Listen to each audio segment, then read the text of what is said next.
When I woke up, every person I saw had a number hovering above their head. My mother's number was 9450. My father's was 8639. The numbers above our maid and butler were much smaller than my parents'. A few hundred, some only in the tens. I was stunned, so I drove into town to test it. The numbers floating above strangers' heads were mostly single digits. Seeing 1 over 10 was a rare occurrence. Puzzled, I went home and noticed the numbers above my parents' heads had changed. Compared to before I left that morning, each of theirs had gone down by 1. I shuddered. Could this possibly be the number of times I have left to meet them? The thought sent a chill down my spine. I saw my nemesis Alex today too, but the number above his head was only 3. To test my suspicion, the next morning I went to the Shin residence of my own accord. Seeing me, such an unexpected guest, the Shin's parents lit up with surprise, their faces blooming into smiles as they warmly invited me to sit on the sofa. I stared at the number near 2000 hovering over their heads and couldn't help but grow even more puzzled. They could meet Alex's parents so many times, yet with Alex himself they'd only had 3 brief encounters?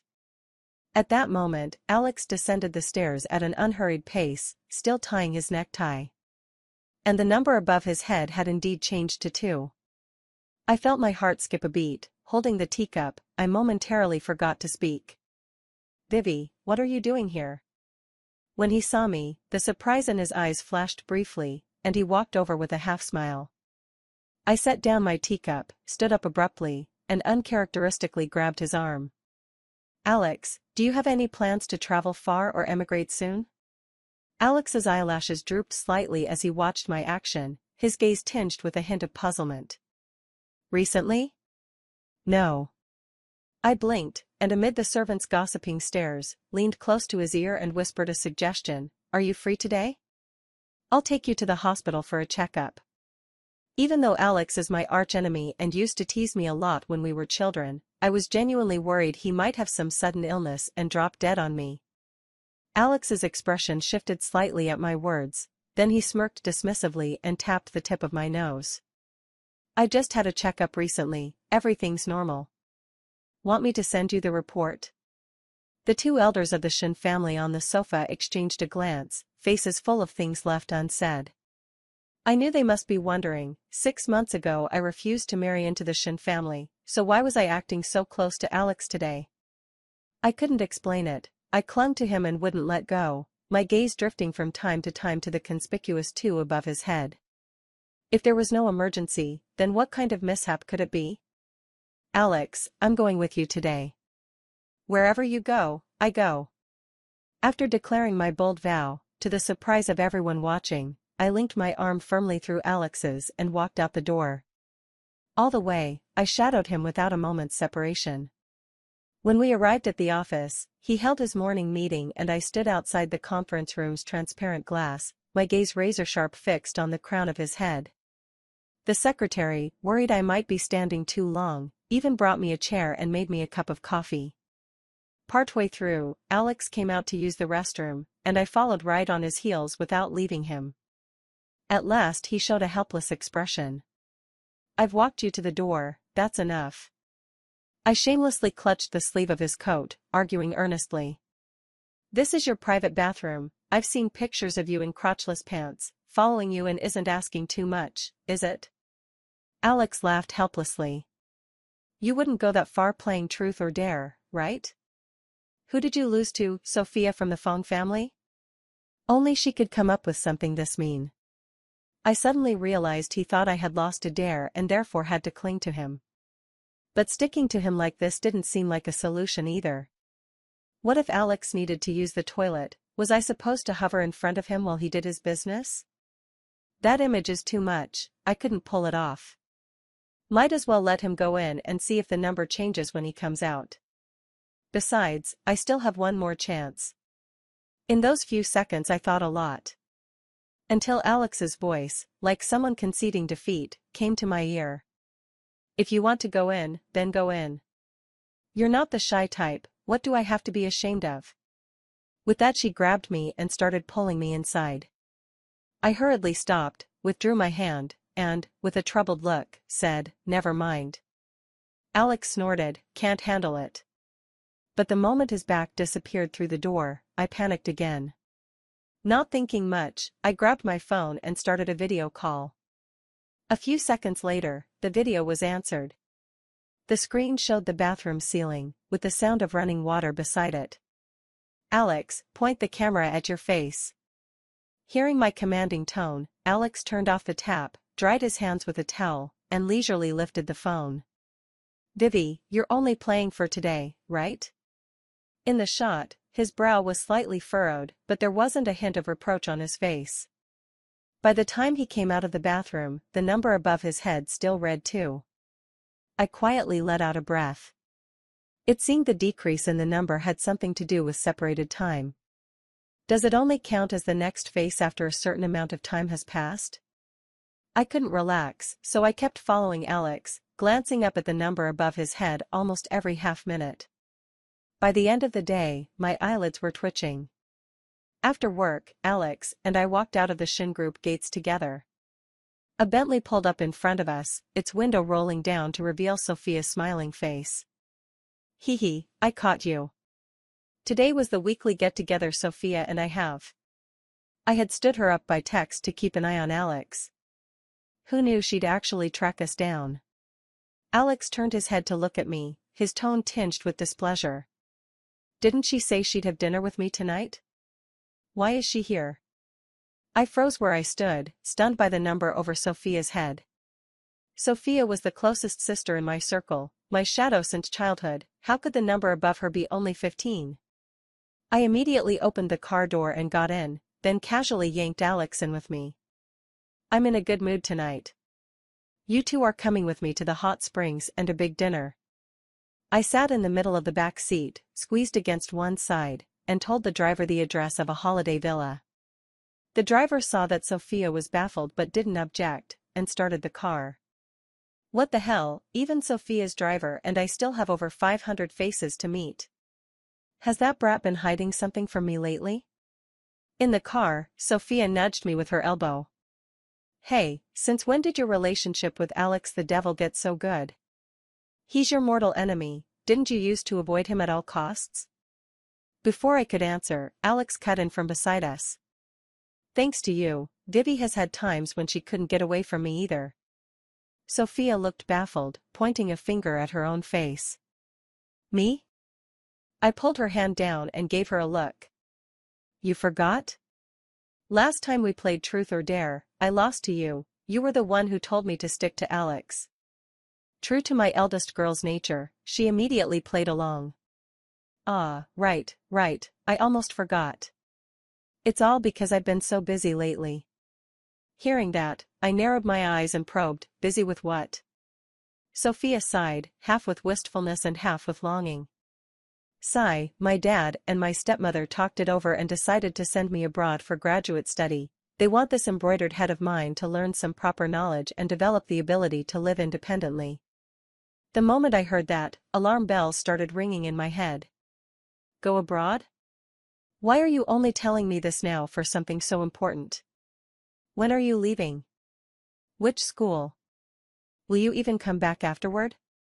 Sophia didn't expect such a big reaction from me and her answer came out a little stammering. I only found out recently too. My stepmother has even already contacted the school. I have to leave after the new year. But it's only for 1 year, and the school has a summer break. I'll definitely come back. I don't want to stay there forever. I did the mental math. Based on how often Sophia and I meet, by the time she goes abroad, those 15 meetings will pretty much be all we get. After that, I won't see Sophia anymore? A chill ran down my spine.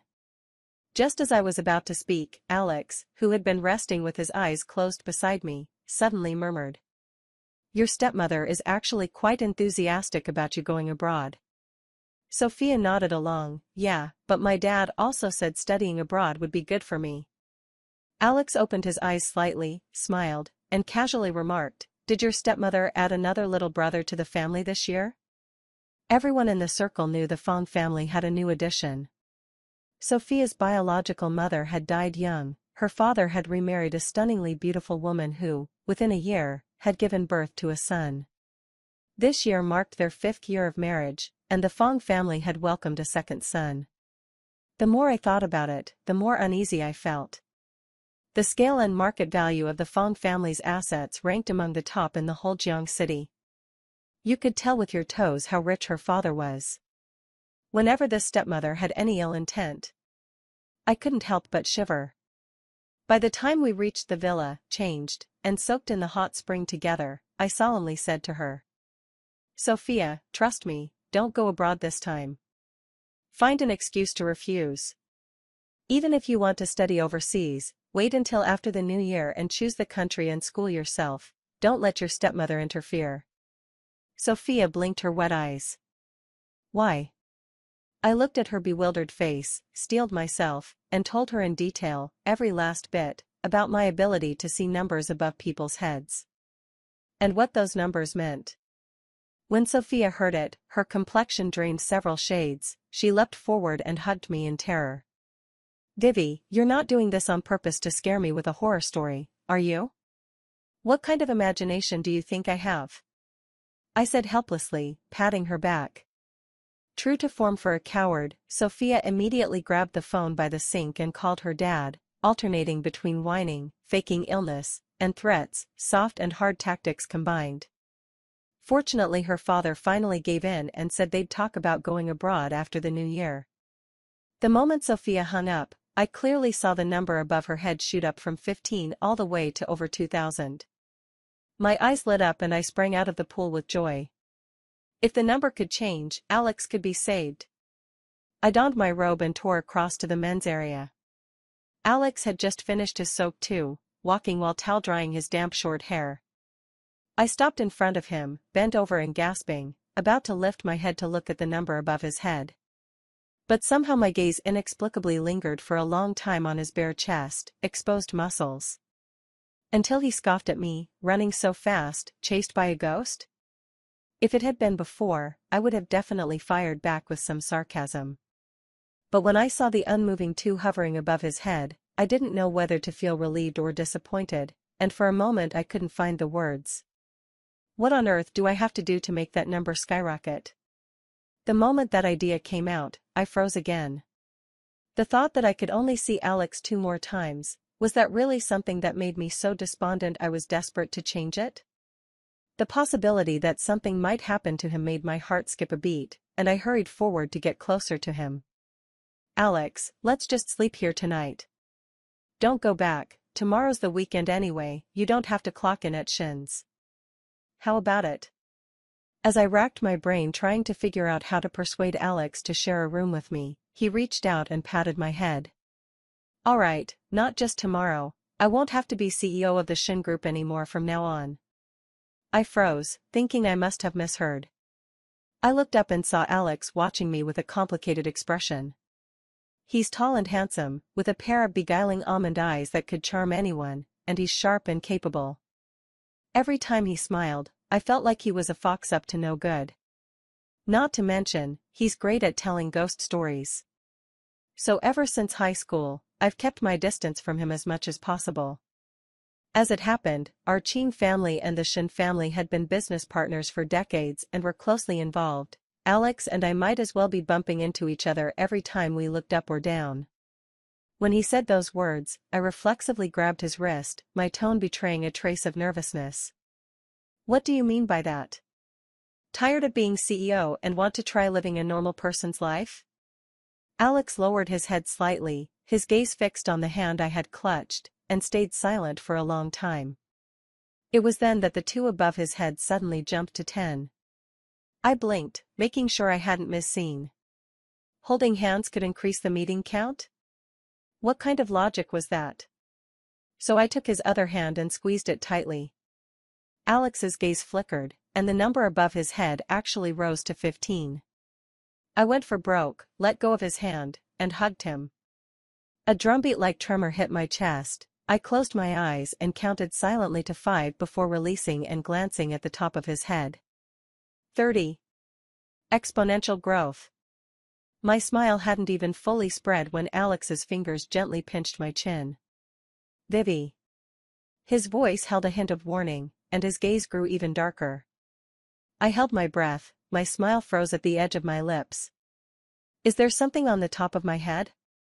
You've been staring up there all day. Under the Demon King's burning stare, my mouth opened and closed. I wanted to explain but couldn't find the words. So I had to change the subject. You still haven't answered me. What do you mean you no longer have to be the CEO of the Shin Group?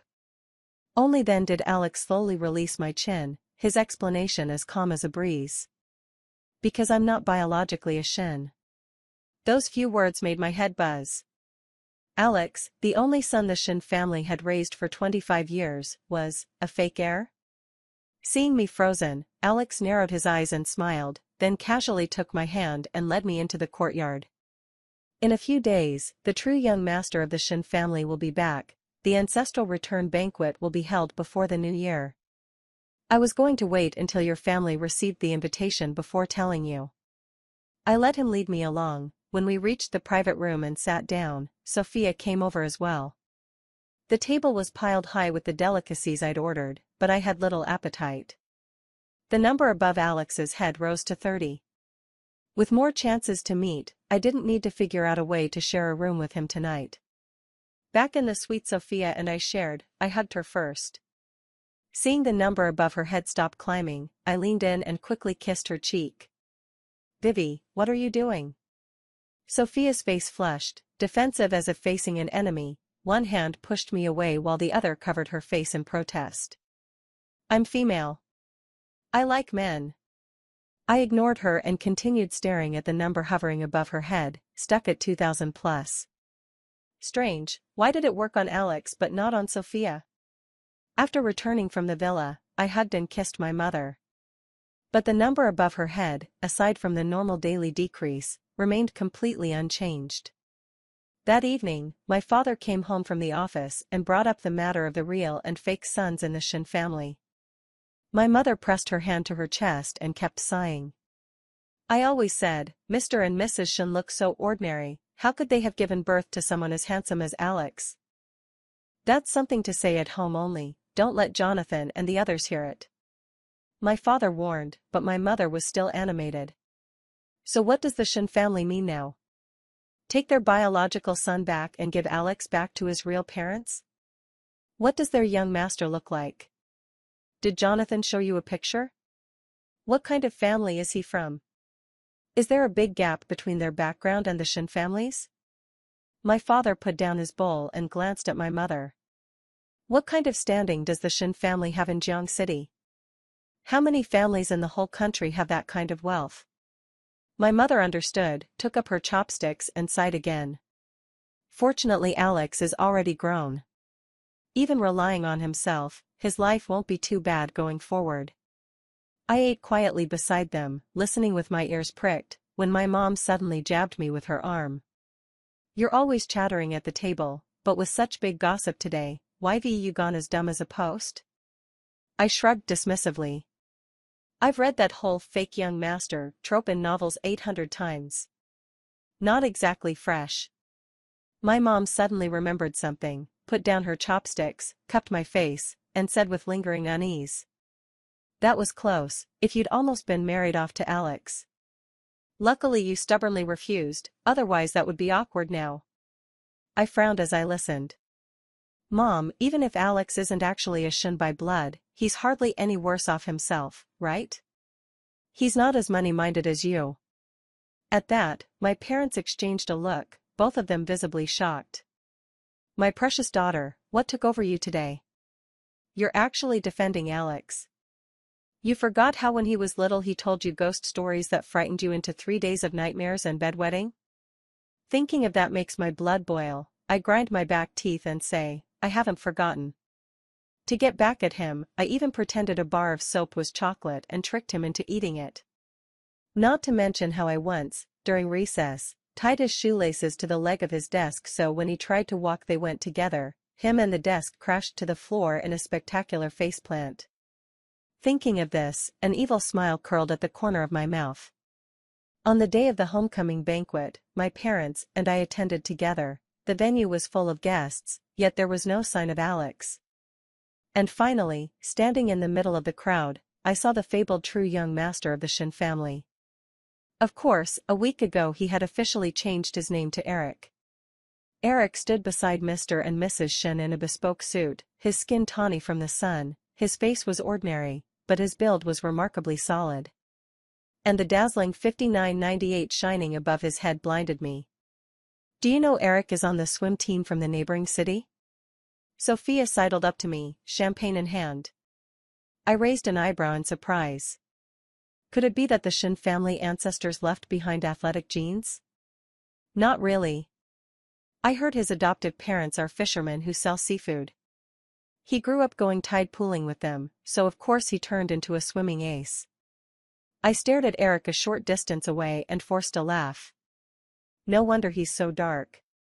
As soon as I finished speaking, an image popped into my mind of Alex wearing big rubber boots, a straw hat on his head, a tank top, gloves, bent over on the beach picking up crabs. Vivi, are you cold? Sophia's concerned voice snapped me back. Look at you, you're all covered in goosebumps. I held my breath and focused, driving the picture of Alex grinning foolishly as he held up a bucket full of seafood out of my mind. Sophia, the number on Eric's head is second only to my parents. I grabbed Sophia's arm, my face clouded with concern. Sophia drew in a breath, twice as many as me? I nodded. That's it then. Even if you two don't marry, you're probably destined for a messy entanglement. Seeing me silent, Sophia tried to soothe me. Oh, don't worry. This Eric, his eyes are a bit small, his mouth a bit big, but at least he's healthy, seems honest, and sits on a fortune. Dating him wouldn't be a bad deal, right? No sooner had she finished than Alex's melodious, slightly accusing voice came from behind. What entanglement? What are you two talking about? I turned at the sound and saw Alex in a dark gray suit, his hair neatly groomed, his features a few degrees sharper than usual. Sharper still was the number above his head, 1. I almost laughed in anger. Does this thing drop if you don't top it up for a few days? If Alex didn't know anything about my powers, I would really suspect he was teasing me on purpose. Everyone else's numbers could change, but only his could vary arbitrarily for no reason. And I still can't find a pattern. I really can't fathom it. Since we parted at the hot spring resort, it had been only 2 weeks, so how did the number of times Alex and I could see each other suddenly drop from 30 to 1? If I can't see the number, doesn't that mean after the family banquet ends, we might never see each other again? Sophia was about to say something when I stepped forward, grabbed Alex's hand, and pulled him outside. Come with me, I have something to ask you. I dragged Alex along as we walked out, drawing quite a few sideways glances. But Alex followed me obediently, he didn't resist, nor did he stop. When we reached the rooftop of the hotel, I let go of his hand, turned around, glanced at the one on his head, then fixed my eyes on his face. Alex, tell me, what are your plans after this? To leave the Shen family, leave Jiangqing, go back to my biological parents, and never associate with us, these fox and dog friends, again? Alex's tie was whipped up by the wind, and a rakish, bitter smile tugged at the corner of his mouth as he gave a slight nod. That's my plan. With a soft clack, I felt something unhook inside me, slipping in a direction from which there was no return. The wind blew through the gap at my shoulders and I shivered. Seeing this, Alex took off his coat and came toward me. Just as he draped it over me and was about to step back, I grabbed him again. What's wrong? Alex's eyes showed a rare, puzzled look. I seized the moment, quick as lightning, cupped his face and kissed him hard. Wind whispered past our ears, and my heart thundered. Just like that day at the hot springs resort. I don't know how long had passed before an arm slid around my waist. I pulled back at once and glanced up at the top of his head, 50. Seeing I'd found the pattern again, excitement flooded my brain, and without thinking I leaned in to kiss Alex once more. But this time he gently held my jaw and stopped me from succeeding. His other hand tightened at my waist, forcing me to press flush against him. Warmth flowed from his body, and the steady exhalations of his breath warmed the top of my head. I've really outdone myself, I actually forced a kiss on Alex. Vivi, what was that? His voice was huskier than before as he reached out and brushed his fingertip against my lips. I went all in, wrapping my arms around him and saying, "Alex, marry into my family. I promise you won't have to suffer, you'll still eat well and live in luxury like before, respectable and rich. You won't need to go to the beach to catch crabs, and you won't be roasted by wind and sun." When he heard me, Alex's gaze cleared, then his eyes curved into a smile, as if he'd been amused. "Are you proposing to me?" "Yes." "Just tell me, will you say yes or no?" He stared at me, his gaze so tender it seemed to drip. "You're so bossy, Vivi." Hearing that, I felt elated. Because the number above Alex's head was skyrocketing. In a matter of seconds it had climbed from the dozens to the hundreds. Just as I was feeling triumphant, Alex spoke again, deliberately slow. "But I only marry someone who likes me. Do you like me? Haven't you been avoiding me like the plague since high school? Afraid of me, disgusted with me? And why, 6 months ago, did you refuse to marry me? Why do you keep staring at the top of my head like that?" I hastily withdrew the gaze frozen on the crown of his head. Faced with Alex's 4 rapid-fire questions, my mind turned to mush. I didn't even know which one to answer first. Luckily, a few bodyguards who had suddenly rushed up to the rooftop saved the scene. Seeing us holding each other, the bodyguards cleared their throats a few times, then turned to the walkie-talkie and said, "Found the young lady, she's on the top floor. Cuddling with young Master Alex." Halfway through the banquet, guests streamed outside to join the music party. Tom, the Fong family's recently turned 5-second young master, saw us and, from his mother's arms, pointed at Alex and shouted, sounding nasal and insistent, "Mom, look, an imposter." Sophia's stepmother quickly covered her son's mouth and gave us an amused smile. "Children don't understand, Mr. Alex, please don't take it to heart." Alex's face was as usual, saying nothing. I looked at Tom's perfectly clipped crew cut and rolled my eyes at his mother. Children don't know any better, it's because the adults didn't teach them right. Sophia's stepmother's expression changed. She probably didn't expect me not to smooth things over or show face, and her voice grew colder. "Vivi, what do you mean? Are you blaming me?" "Yeah, can't Mrs. Fong tell?" I never had a good impression of Sophia's stepmother and her spoiled son.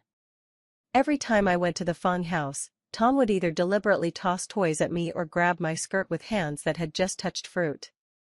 If it weren't for Sophia, I would have lost my temper long ago.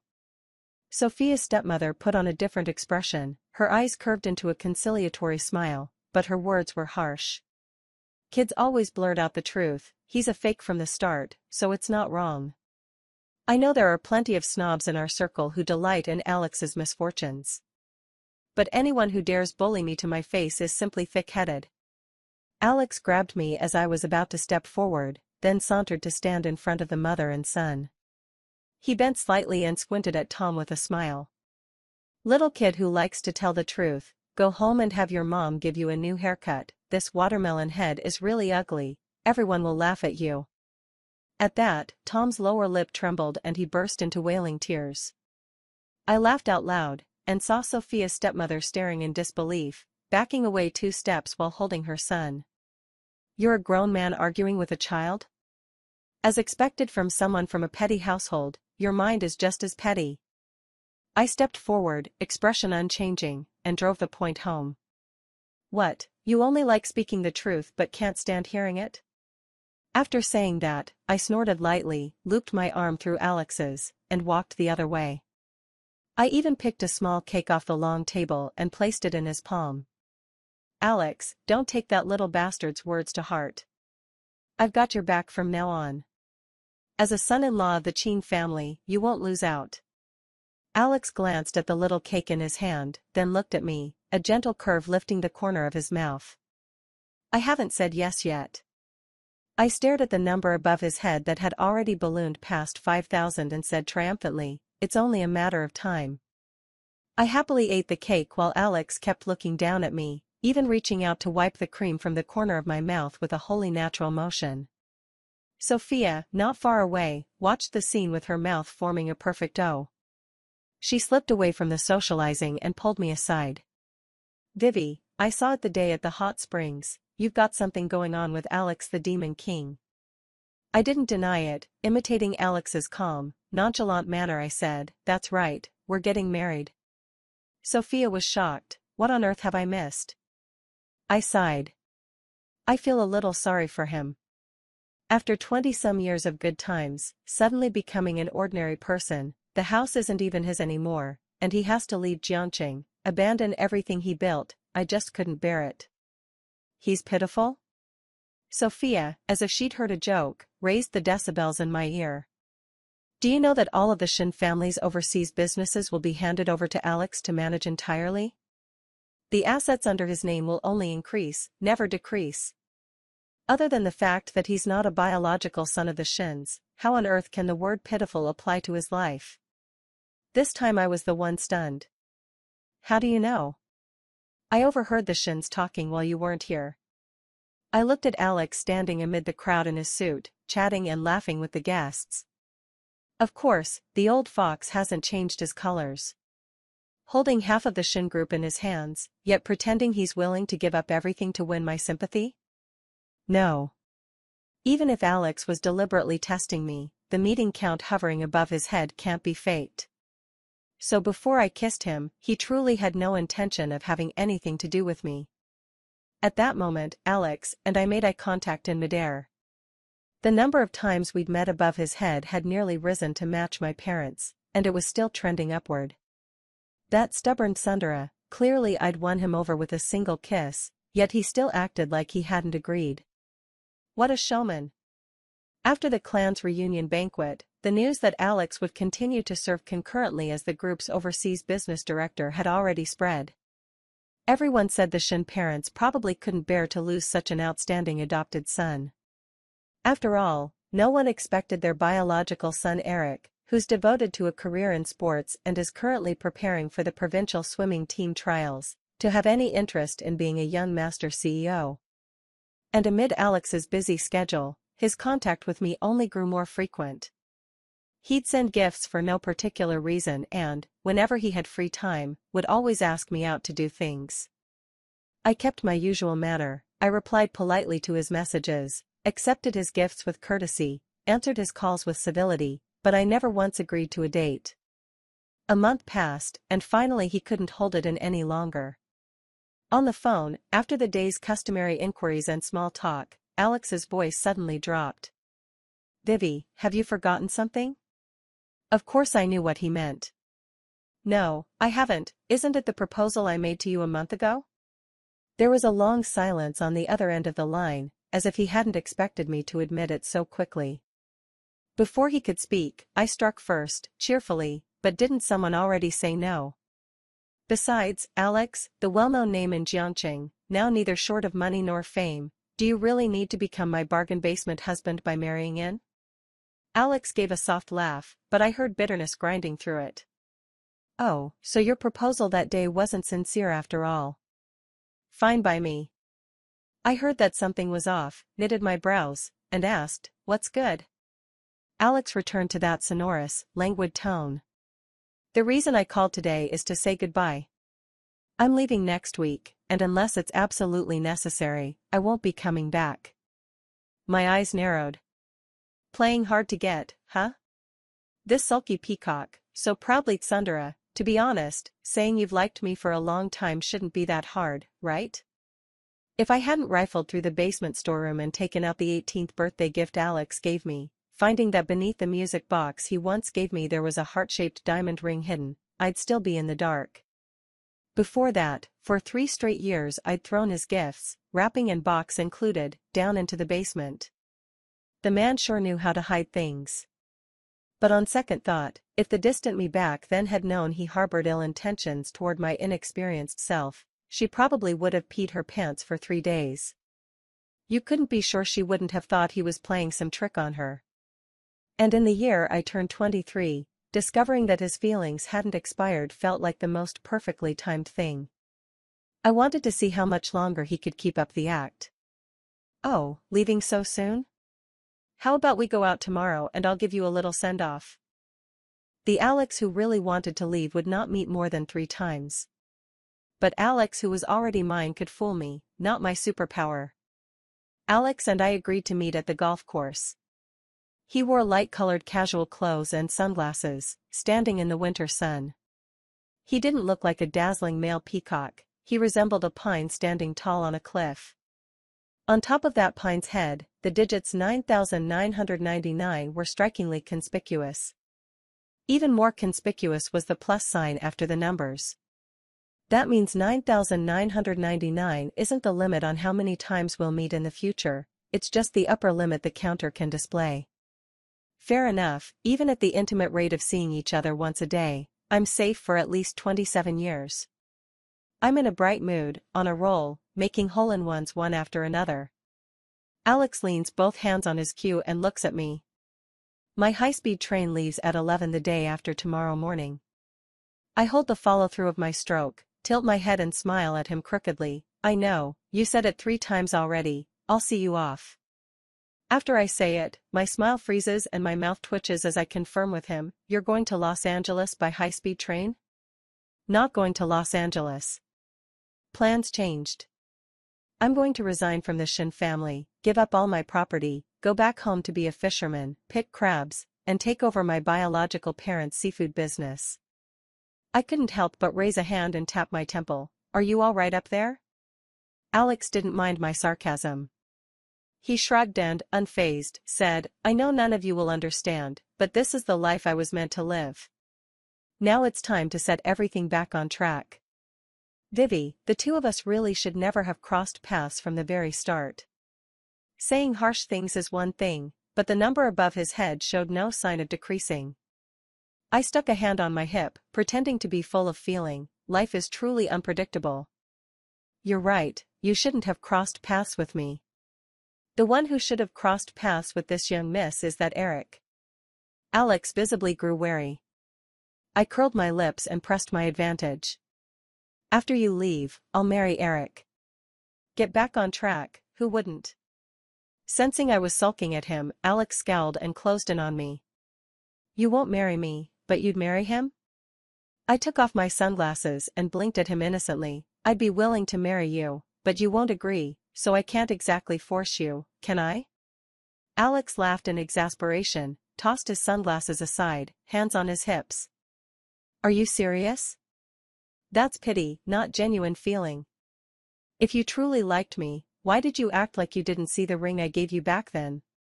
You had no reaction at all. And why, 6 months ago, did you refuse to agree to marry me? I snorted and laughed, took off my gloves and handed them to the nearby caddy, then walked over and patted his solid chest. Alex, look, what is this? On the left middle finger, a heart-shaped diamond ring glittered in the sun.